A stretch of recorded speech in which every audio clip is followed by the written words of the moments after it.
तो हमारे आज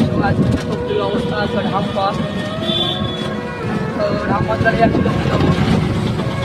তো আজকাল মানুষ পায় না বুঝতে পারলা ঢাম পাইলে যেতে হচ্ছে কি বলো বলো বুঝতে পারছি সেখানে মালটা ডেলিভারি করলাম পিছনে দিয়ে এলাম তো ভাড়া হয়েছিল 60 টাকা তো ওরা 60 টাকা দিয়ে দিয়েছে দেখতে পাচ্ছ এখানে 60 টাকা ভাড়া হয়েছিল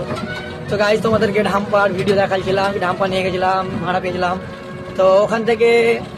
অনেকটা প্যাসেঞ্জার পেলাম আবার 8টা পেয়েছিলাম তারপর 3টা পেলাম আবার 2টা পেলাম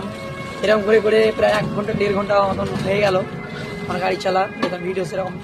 করিনি কারণ নির্দিষ্ট ছিল অনেকটি তো আমার কোটা ভর্তি হয়ে দেখতে পাচ্ছি পয়সাতে